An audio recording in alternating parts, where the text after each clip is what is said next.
kekal dalam kerajaan surga yang mulia. Di dalam nama Tuhan kami Yesus Kristus, Allah yang maha besar, Allah yang ajaib, kami bersyukur pagi hari ini, yang mana Tuhan masih memberikan perpanjangan umur kepada kami, dan Tuhan memberikan kesehatan, Tuhan memberikan kemauan, gairah untuk kami boleh berkumpul di tempat ini untuk melaksanakan ibadah kepada Tuhan. Itu sebabnya Tuhan, semuanya ini kami akui, kami menyadari bukan oleh karena kami sudah merasa lebih benar dari yang lain, namun saja kalau saja kami boleh berimpun di tempat ini semata-mata hanya oleh kemurahan Tuhan saja yang terjadi.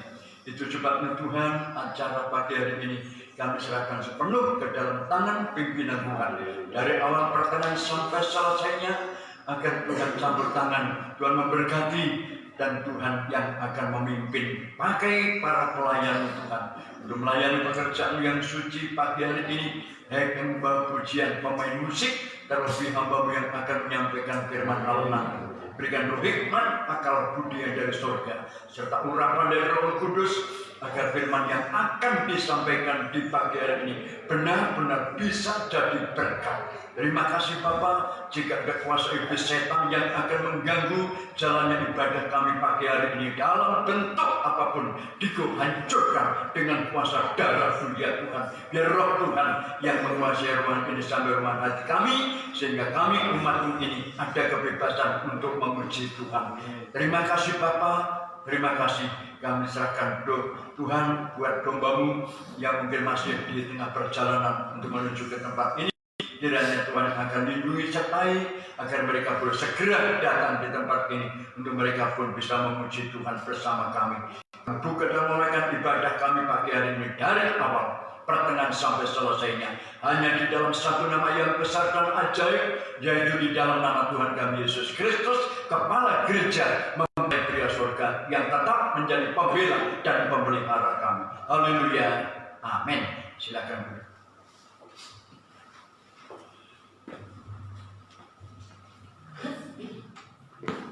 Puji Tuhan, mari kita pujikan satu hal telah umumkan kepada Tuhan.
Kita percaya kalau Allah kita saat ini ada di kiri ada di kanan kita.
Sekalipun keadaan saat ini mungkin yang memprihatinkan, namun kita percaya kalau di kiri kanan kita ada Tuhan yang menjaga kita.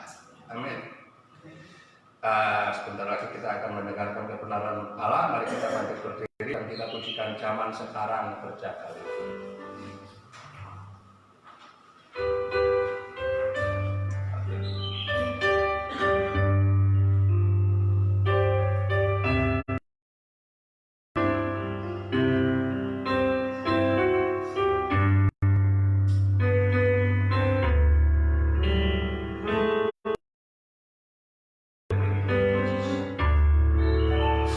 Zaman sekarang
kasih Bapa yang di surga, di dalam nama Tuhan kami Yesus Kristus, Allah yang kami kenal, Allah yang tetap kami andalkan. Tuhan, pagi hari ini kami kembali di bawah kaki Tuhan bersama beberapa umat-Mu yang ada. Kami bersyukur yang mana Tuhan telah menyertai kami di dalam kami mempermuliakan nama Tuhan. Dan saat ini sudah tiba saatnya kami sebentar lagi akan mendengarkan kebenaran firman Allah. Sebabnya sebelum firman Allah ditaburkan di pagi hari ini, mari Tuhan sucikan, kuduskan hati pikiran kami dan layakkan kami Tuhan untuk menerima kebenaran firman Allah. Bahkan Dikau mampukan kami agar kami bukan sekedar mendengar firman Allah, namun kami bisa mengerti apa yang menjadi maksud Tuhan lewat pemberitaan firman di pagi hari ini.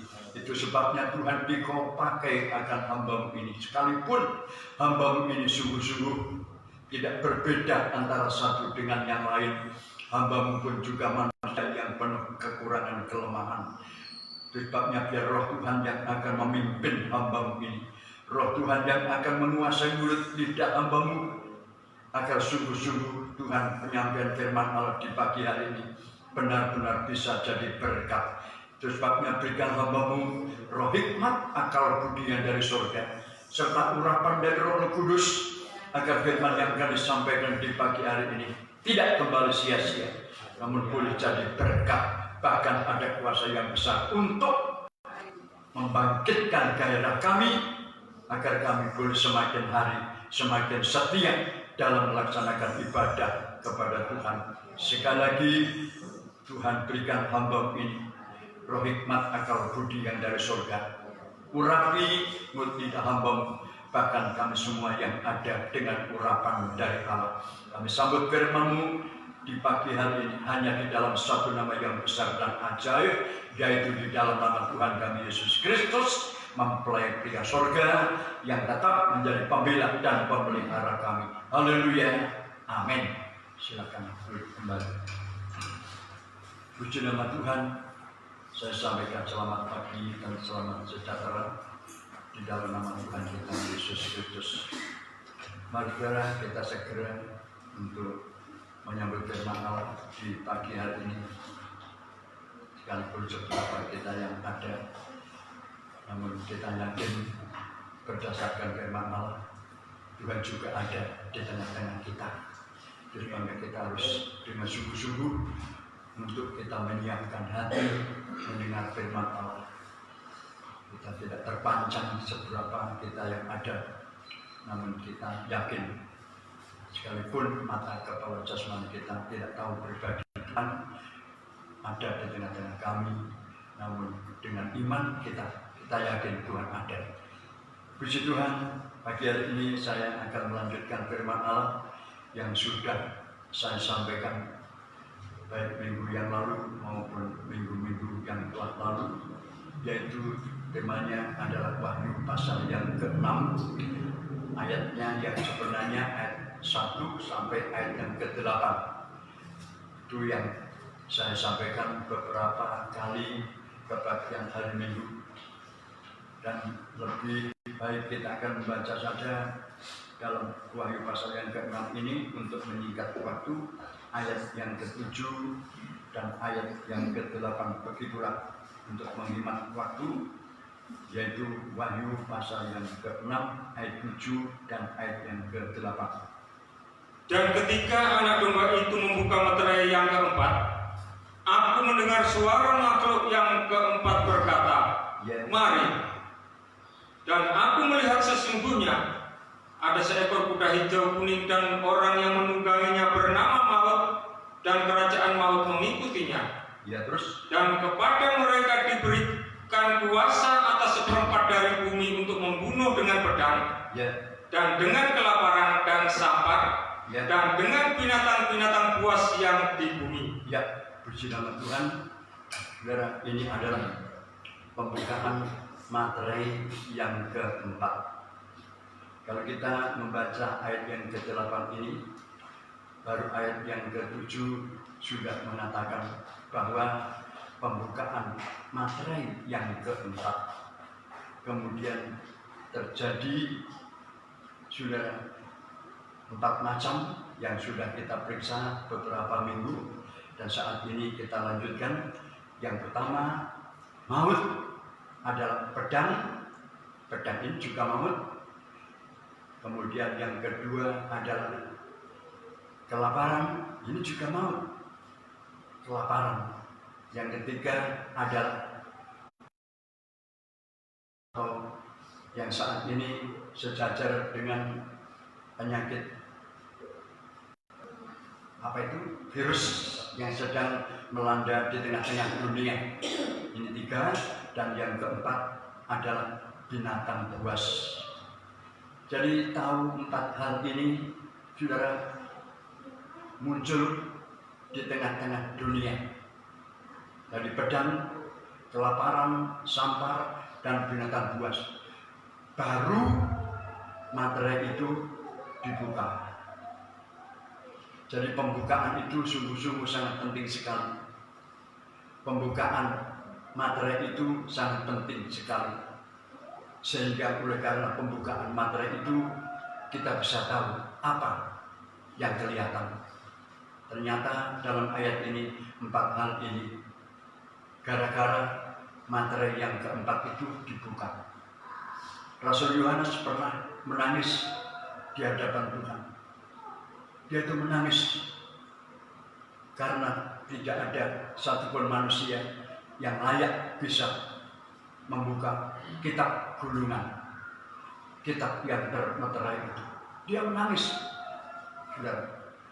Lalu ada suara dari langit mengatakan kepada Yohanes, "Yohanes, kamu jangan menangis, karena anak domba layak untuk membuka materai." Coba kita akan membaca pasal yang kelima, ayat yang keempat. Pasal 5, Wahyu ini ayat yang keempat, kita baca. Dan sekeliling tahta itu ada, Ayat yang keempat.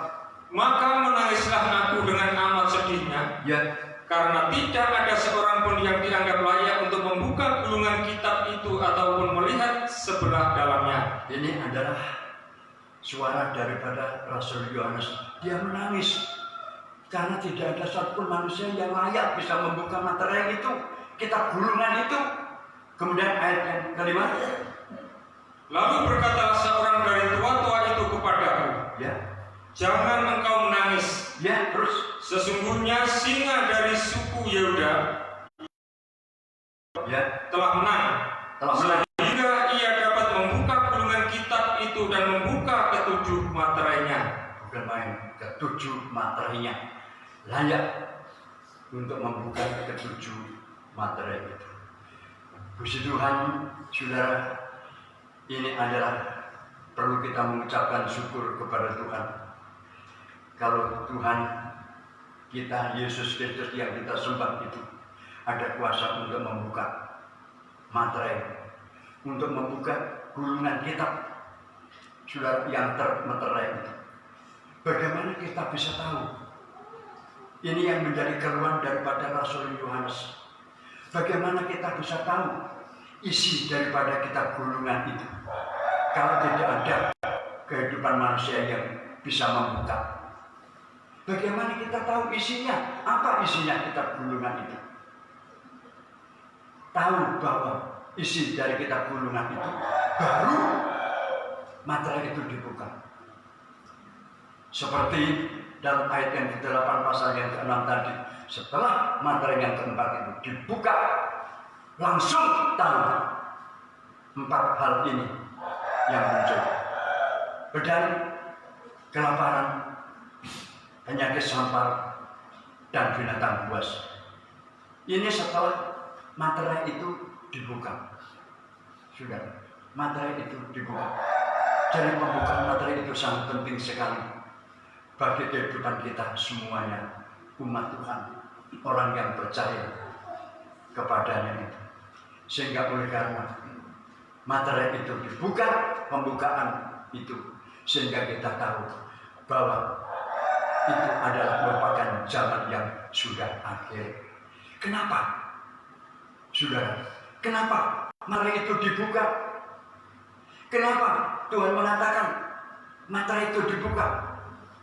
Karena zamannya sudah merupakan kedatangan Tuhan itu sudah sangat dekat sekali. Saya tidak segan-segan mengatakan kepada jemaat, saya tidak ragu-ragu mengatakan bahwa Tuhan itu akan datang dengan segera. Akan datang dengan segera. Dalam kitab Wahyu pasal yang ke-22 ayat yang ke-10, coba kita baca ayat ini. Pasal 10, pasal yang ke-22 ayat yang ke-10. Wahyu pasal 22 ayat yang ke-10. Bagaimana? Kenapa? Tuhan sendiri mengatakan jangan dimateraikan, jangan ditutup. Ya, baca ayat yang ke-10. Lalu ia berkata kepadaku, Ya, dengan ini kata Tuhan, jangan memeteraikan perkataan-perkataan nubuat dari kitab ini. Jangan memeteraikan kitab-kitab yang bernubuatan ini. Jangan ditutup, jangan dimateraikan. Kenapa Tuhan melarang begitu? Dengar. Sebab waktunya sudah dekat. Karena waktunya sudah dekat. Waktunya sudah dekat.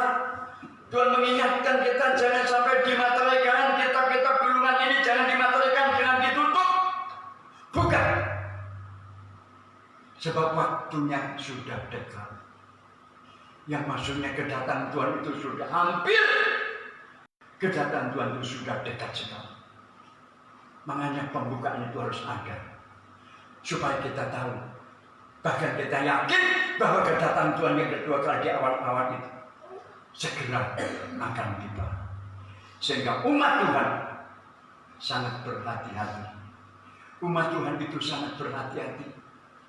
Kalau kita melihat ayat ini, Tuhan melarang jangan dimateraikan kitab. Buka kitab materai. Buka materai. Sebab kedatanganku sudah dekat. Sebabnya karena kedatangan Tuhan itu sudah dekat, Tuhan mengingatkan pada umatnya. Karena kedatangan Tuhan itu sudah dekat, Tuhan mengingatkan umatnya, umat yang percaya kepada Tuhan. Carilah perkara yang di atas, jangan di bumi. Ini peringatan Tuhan. Kolose pasal yang ketiga ayat 1 dan ayat yang kedua. Coba kita akan baca saja ayat ini. Suratan Kolose pasal yang ketiga. Bagaimana? Karena kedatangan Tuhan itu sudah dekat. Lalu bagaimana perintah Tuhan atas kehidupan umatnya? Suratan Kolose pasalnya yang ketiga ayat 1 dan ayat yang kedua. Akan baca ayat ini. Ayat 1 dan ayat yang kedua. Kolose pasalnya yang ketiga. Kita akan membaca Suratan Kolose 3 ayat 1 dan ayat yang kedua. Karena itu, kalau kamu dibangkitkan bersama dengan Kristus, Ya, carilah perkara yang di atas. carilah perkara di atas. Ya, terus Di mana Kristus ada, Ya. duduk di sebelah kanan Allah. Ya, terus Pikirkanlah perkara yang di atas. Pikirkan yang di atas. Ini, pikirkan yang di atas. Ini adalah anjuran Tuhan atas kehidupan kita, peringatan Tuhan atas kehidupan kita. Pikirkan perkara yang di atas. Sebab kedatangan Tuhan itu sudah dekat. Kita harus bisa memikirkan perkara di atas, bukan saja di bumi. Coba teruskan ayat selanjutnya. Bukan yang di bumi. Bukan yang di bumi. Kenapa Tuhan mengatakan, mengingatkan begitu? Karena kedatangan Tuhan sudah dekat. Itu sebabnya jangan di bumi yang kamu pikirkan, tapi pikirkan perkara yang di atas. Ini peringatan Tuhan atas kehidupan kita, agar supaya kehidupan kita ini tidak tersesat, tidak tertinggal. Sebab nyatanya tidak sedikit kehidupan anak-anak Tuhan ini yang selalu sibuk dengan perkara-perkara yang jasmani. Sibuk dengan perkara-perkara yang jasmani. Padahal kedatangan Tuhan itu sudah dekat sekali.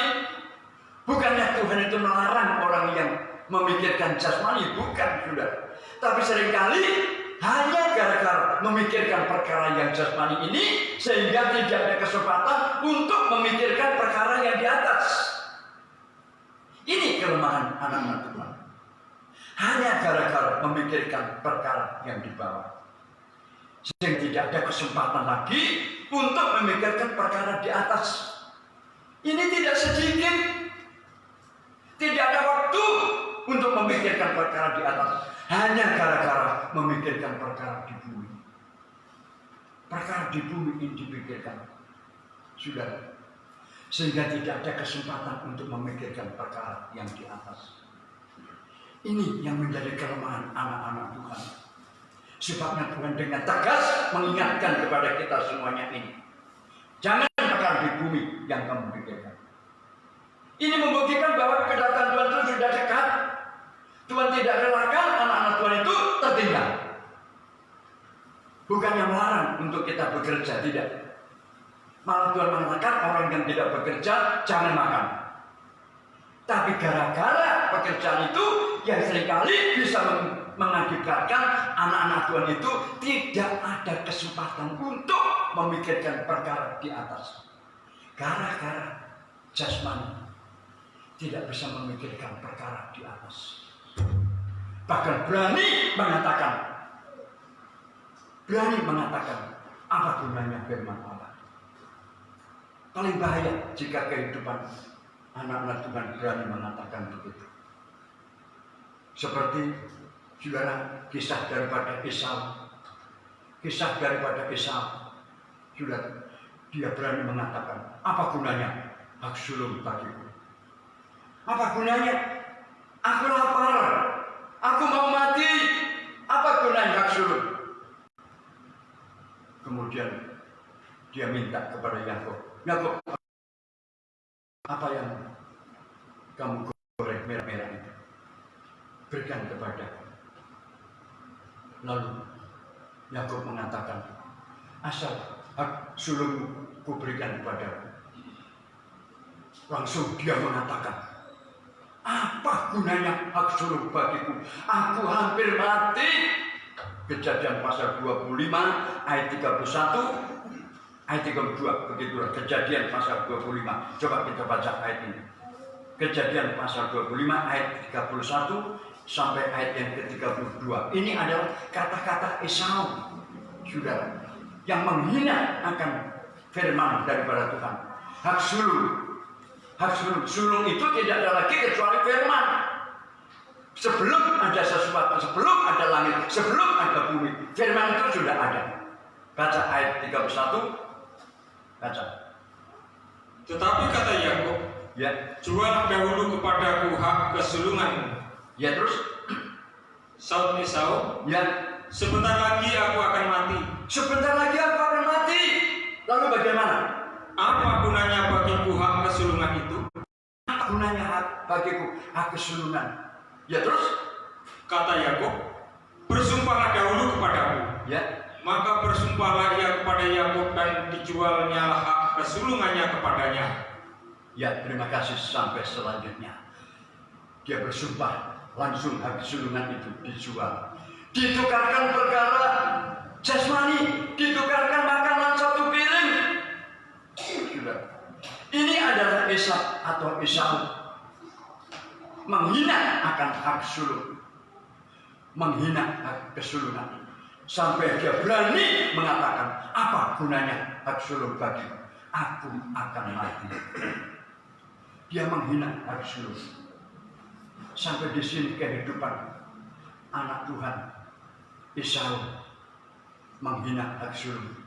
Saudara, dia sungguh-sungguh tidak lagi membutuhkan firman Allah. Tidak lagi membutuhkan firman Allah. Hak sulung itu dianggap tidak ada gunanya apa-apa. Sudah, sikap semacam ini sungguh-sungguh sikap yang sangat prihatin sekali.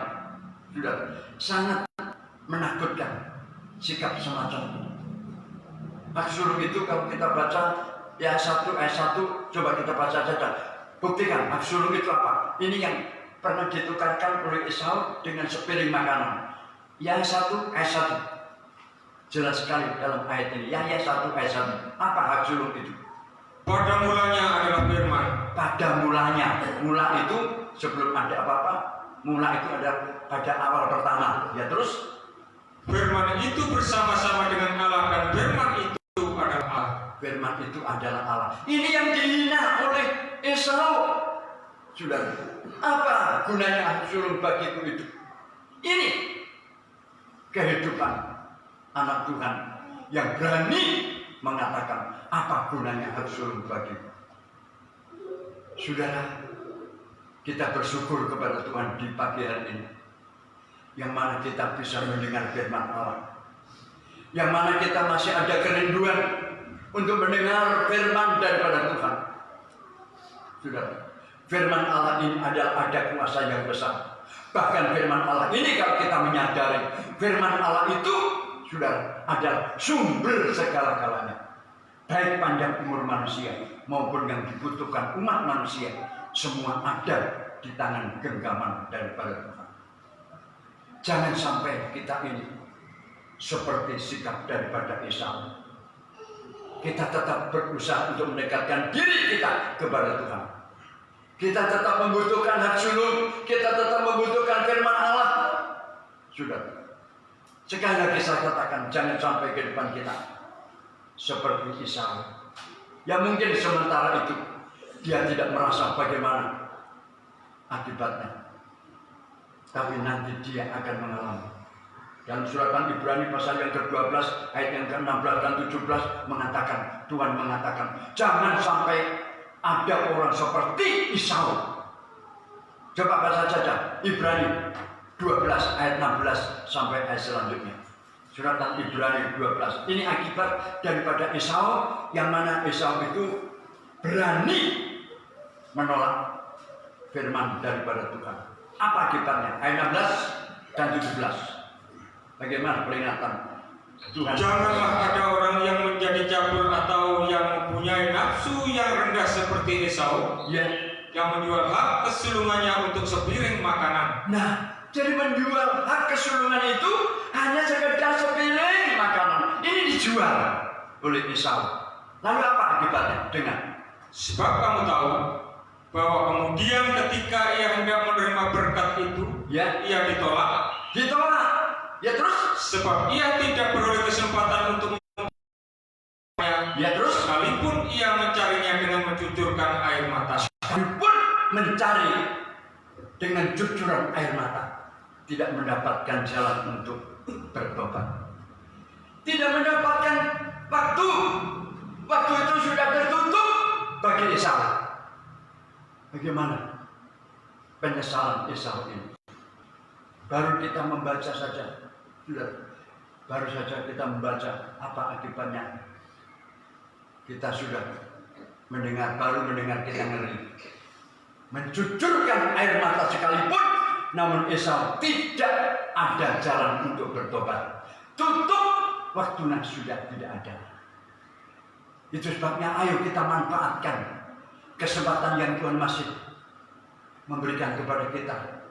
Semasa kita masih bisa mendengar firman Allah, sudah, semasa kita masih bisa mendengar firman Allah, ayo kita usahakan dengan sungguh-sungguh, sekalipun harus melewati pergumulan seperti pagi hari ini, pergumulan untuk mendengarkan firman Allah.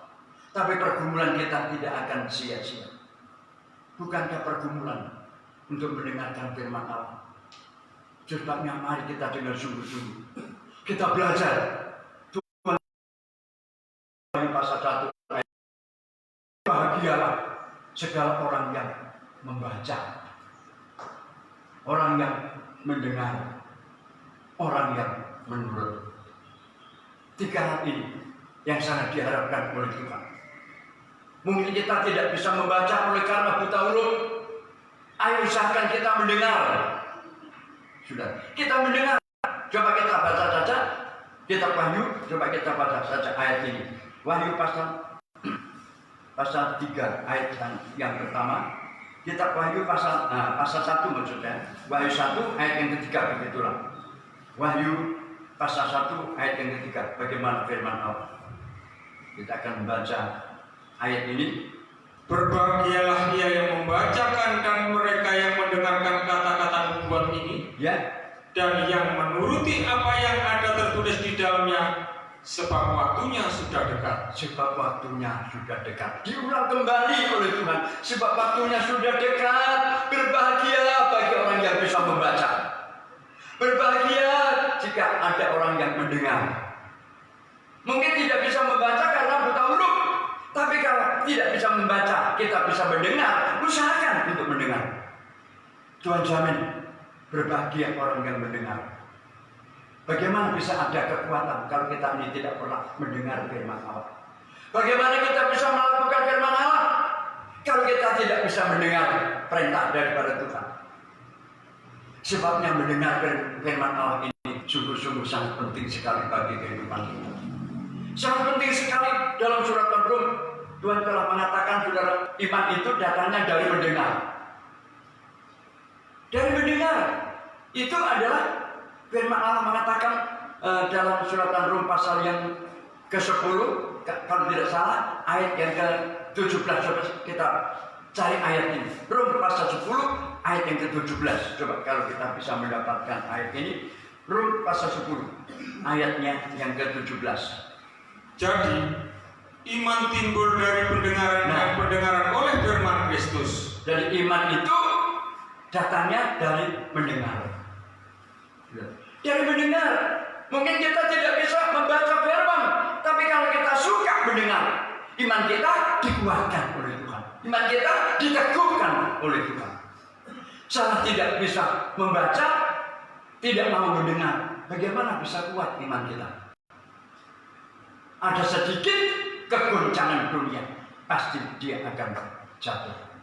Karena tidak ada kekuatan. Tapi kalau kita suka mendengarkan firman Allah, sekalipun bagaimana dunia ini, tapi kita akan mendapatkan kekuatan. Karena penuh dengan firman daripada Tuhan. Sebabnya mari kita dengan sungguh-sungguh kita berusaha. Kita berusaha. Seringkali sekalipun banyak umat Tuhan mengatakan bahwa mendengar firman Allah itu karena lama kemudian tidak bisa tahan. Kita mohon kekuatan dari Tuhan. Kita mohon kemurahan dari Tuhan agar kita bisa bertahan untuk mendengar firman Allah. Bahwa firman itulah sungguh-sungguh yang akan menguatkan kehidupan kita. Firman itu yang bisa menguatkan kehidupan kita. Kita kembali Wahyu pasal yang ke-6. Saya akan tambahkan sedikit Wahyu pasal yang ke-6 ayat 1 dan ayat yang kedua. Bagaimana kita bisa baca ayat ini? Wahyu pasal yang ke-6 tadi. Saya ingin melanjutkan Wahyu pasal yang ke-6 ayat 1 dan ayat yang kedua. Coba kita baca ayat ini. Maka aku melihat anak domba itu membuka yang pertama dari ketujuh meterai itu. Ya, anak domba membuka pertama materai itu. Ya, terus. Dan aku mendengar yang pertama dari keempat makhluk itu berkata suara bagaikan burung bunyi guru, mari. Dan aku melihat, ya, sesungguhnya ada seekor kuda putih. Seekor kuda putih. Ya, terus. Dan orang yang menungganginya memegang sebuah panah. Yang menunggangi kuda putih itu memegang panah. Ya, terus. Dan kepadanya dikaruniakan sebuah mahkota. Lalu ia maju sebagai pemenang untuk merebut kemenangan. Ya, maju untuk merebut kemenangan. Maju dia sebagai pemenang dan untuk merebut kemenangan. Dalam ayat tadi mengatakan, ayat yang kedua, pakaian putih, memegang panah. Memegang panah. Sudah paling tentu panah itu bukan panah yang tumpul tentunya, tapi panah yang runcing, yang tajam. Sebab untuk maju perang, untuk mengalahkan musuh, sudah panah yang tajam, seperti pedang yang tajam, yang bermata dua. Ini sudah yang bisa memberikan kemenangan. Tajam, panah yang tajam seperti pedang, seperti dalam suratan Ibrani pasal yang keempat ayat yang kedua mengatakan bahwa firman Allah itu setajam pedang yang bermata dua. Sama dengan panah itu tajam. Coba kita baca Ibrani pasal yang keempat ayat yang ke-12. Coba surat Ibrani pasal yang keempat ayat yang ke-12. Ini adalah yang sejajar dengan panah yang tajam. Ayat yang ke-12, bagaimana firman Allah? Sebab firman Allah hidup. Firman Allah itu hidup, ya, dan kuat terus, dan lebih tajam daripada pedang bermata dua manapun. Lebih tajam daripada pedang yang bermata dua. Sama dengan panah yang dipegang oleh orang yang menunggang kuda putih. Sudah, dia adalah seperti pegang panah pedang yang bermata dua. Ya terus, Ia menusuk amat dalam sampai memisahkan jiwa dan roh, ya, sendi-sendi dan sumsum. Ia sanggup membedakan pertimbangan dan pikiran hati kita. ya, puji nama Tuhan. Inilah yang kita harapkan. Sudah, bukan panah yang tumpul, tapi justru firman Allah yang tajam, pedang yang tajam yang bermata dua. Banyak kehidupan orang percaya ini tidak suka dengan firman yang tajam. Ini yang menjadi kelemahan anak-anak Tuhan. Paling senang kalau firman Allah itu yang tumpul. Tapi kalau firman Allah yang tajam, dia tidak mau. Sudah. Karena firman Allah yang tajam dalam ayat tadi mengatakan sampai mengena sumsum ke dalam, bisa mengoreksi bagian dalam yang manusia tidak tahu apa isinya di dalam itu. Tapi oleh karena firman Allah yang tajamnya seperti pedang yang bermata dua, dia tahu apa yang disimpan oleh umat manusia dalam hati. Ini firman yang tajam itu bisa mengoreksi apa yang ada dalam hati kita. Bisa tahu kesalahan kita. Bisa tahu kelemahan kita. Ini adalah firman yang tajam. Sudah. Yang sebenarnya kita mengucapkan syukur kepada Tuhan lewat firman yang tajam, sehingga kita manusia ini bisa mengetahui apa yang menjadi kekurangan kita, apa yang menjadi kelemahan kita lewat firman Allah yang tajam. Kelemahan orang Kristen itu justru firman yang tajam ini tidak mau. Paling senang yang tumpul. Kalau ada firman yang tajam, kemana sasarannya? Kepada Tuhan sasarannya. Kepada Tuhan sasarannya. Kepada hambanya sasarannya. Saudara. Sehingga dia berani mengatakan, hari Minggu aku nggak akan datang. Karena dikoreksi oleh firman Allah. Ya sebenarnya kita bersyukur. Karena firman yang tajam itu, kemudian kita tahu, ini kelemahanmu. Ini kekuranganmu. Kita bersyukur. Saudara, karena Tuhan itu telah mengetahui keadaan kita. Tuhan itu tahu keadaan kita. Sebenarnya kalau kita semuanya ini bisa menerima firman Allah yang tajam, kita ditunjuk kekurangan kita, kelemahan kita. Jangan kita menyesal, jangan kita tolak. Kita mengucapkan syukur kepada Tuhan. Syukur kepada Tuhan. Tuhan mengatakan dalam kitab Wahyu pasal yang ke-3 ayat yang ke-19 mengatakan. Coba baca saja Wahyu pasal 3 ayat yang ke-19. Sudah, kita akan baca ayat ini. Bagaimana? Wahyu 3 ayat 19. Kita baca ayat ini. Barang siapa kukasihi, barang siapa yang kukasihi, ya, ia kutegur dan kuhajar. Ditegur dan dihajar oleh Tuhan. Ya terus? Sebab itu relakanlah hatimu dan bertobatlah. Ini maksud Tuhan itu. Kalau kita ini kena pedang firman Allah setajam pedang yang bermata dua itu, jangan ditolak. Sebab ketajaman firman Allah itu wujud daripada kasih Tuhan. Wujud dari kasih Tuhan. Tuhan mengatakan anak yang kukasihi itu kuajar, kutegur. Ini wujud Tuhan itu mengasihi kita. Ya seperti manusia saja juga. Manusia saja. Kalau mengasihi anaknya, kalau melihat anaknya salah, tidak mungkin dia itu diam. Nggak mungkin. Karena orang tua itu mengasihi anak, Orang tua itu mengingatkan anak yang salah itu. Jangan begitu. Diingatkan. Mungkin kalau mengeraskan hati bisa dipecut, diajar. Ini pun bukan orang tua itu benci anaknya, justru orang tua semacam ini mengasihi anaknya. Beda dengan orang tua yang membenci anaknya. Kalau orang tua membenci anaknya, dia bisa mengatakan babak belur. Begitu pula buat kehidupan kita semuanya ini.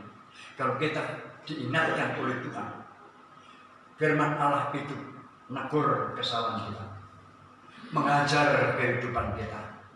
Jangan kita tolak, jangan kita menyesal, namun kita mengucapkan syukur kepada Tuhan. Karena kekerasan firman Allah itu wujud daripada kasih Tuhan. Tuhan mengasihi kita semuanya. Itu sebabnya mari saudara kita sungguh-sungguh, mumpung kita masih ada kesempatan semacam ini, kita usahakan, kita mohon kekuatan daripada Tuhan untuk kita bisa membaca firman, untuk kita bisa mendengar firman, untuk kita belajar untuk melakukan kebenaran firman daripada Tuhan. Saya kira firman Allah sampai di sini. Mari kita akan sujud, kita akan menyembah kepada Tuhan. Kita akan sujud, kita akan menyembah kepada Tuhan. Bapa, Engkau sungguh baik. Ini yang perlu kita nyanyikan sambil kita mencari hubungan dengan Tuhan. Apa yang sedang kita alami di saat ini, Tuhan telah mengetahui. Jangan kita tutup-tutupi apa yang sedang kita alami. Mungkin masalah ekonomi lemah, mungkin masalah anak yang sulit untuk diarahkan, mungkin masalah rumah tangga goncang, atau ekonomi merosot sekalipun, utarakan kepada Tuhan. Bagi kita, Matius pasal yang 11 ayat 28 mengatakan, siapapun yang mau datang kepada aku akan tolong. Kita menyanyikan Bapa, Engkau sungguh baik, sambil kita mencari hubungan dengan Tuhan. Haleluya. Bapa, Engkau sungguh baik. Kita yakin Tuhan yang kita sembah ada di tengah-tengah kita. Haleluya. Haleluya.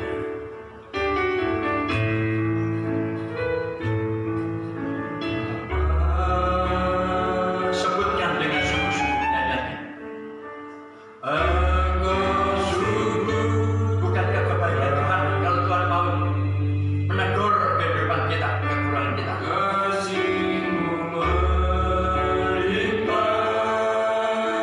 Ini adalah kasih Tuhan.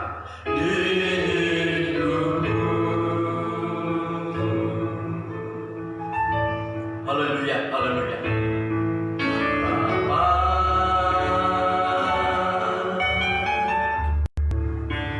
ku berterima kasih berkat-Mu hari ini yang Kau sediakan bagiku. Ku naikkan syukur kepada Tuhan. Haleluya.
kita tetap menanggung beban.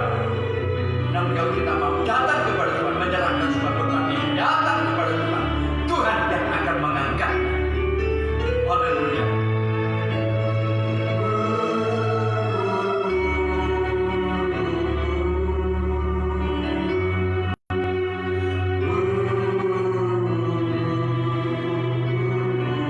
Ya Tuhan,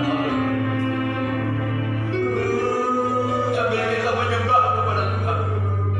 Haleluya.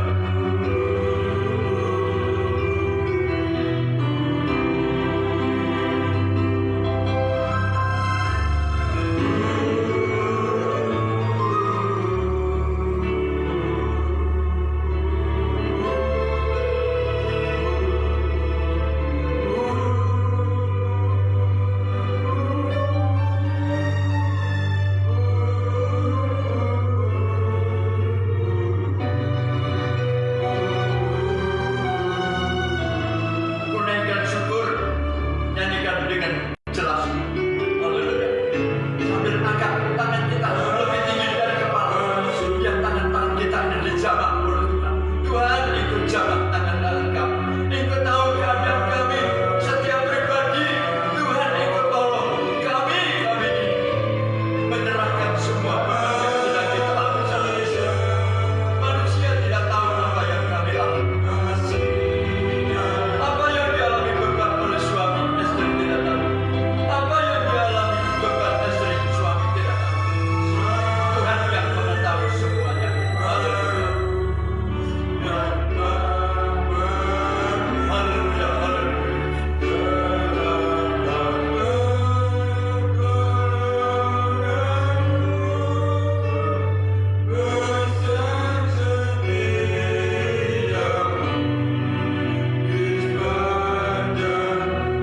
Setengah suara, turunkan tangan kita. Haleluya.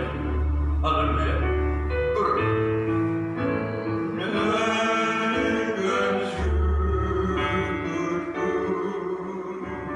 Usahakan kita menyembah kepada Tuhan.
begitu baik. Haleluya, haleluya. Haleluya. Kita nyanyikan dengan sungguh-sungguh nyanyian. Haleluya.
Allah yang kami andalkan.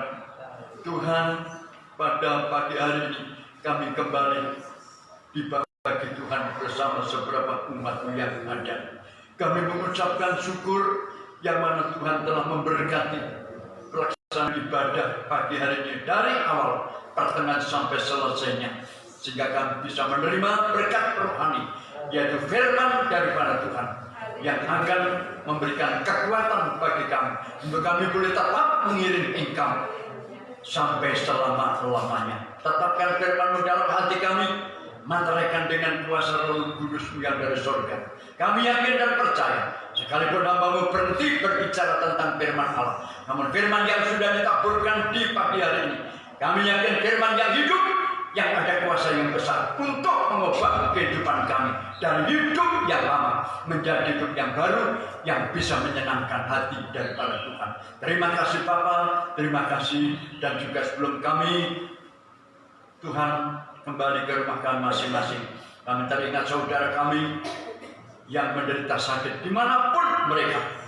Yang sakit Engkau yang akan jamah, Engkau yang akan tolong, Engkau sembuhkan setan penyakit apapun bentuknya yang mengganggu tubuh umatmu yang percaya kepada Tuhan dimanapun mereka ada, baik yang ada di Tamban, di luar kota, puluh di luar negeri sekalipun.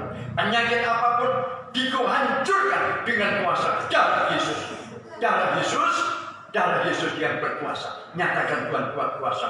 Kami berdoa di tempat ini, kami yakin Tuhan telah bekerja di mana mereka ada. Dan berkati mereka semua, domba-domba Tuhan, apapun usaha mereka. Engkau berkati, baik bentuk jasmani maupun berkat rohani. Dan juga tolong dombamu yang ada masalah anak pun kuatkan iman mereka. Yang sudah menjauhkan diri dari Tuhan, kiranya Tuhan yang akan sadarkan mereka dengan cara apapun Tuhan pakai untuk menyadarkan mereka. Agar mereka segera kembali kepada Tuhan. Untuk mereka bisa mempermuliakan nama daripada Tuhan. Terima kasih Bapa, terima kasih. Kami serahkan Tuhan buat negara kami.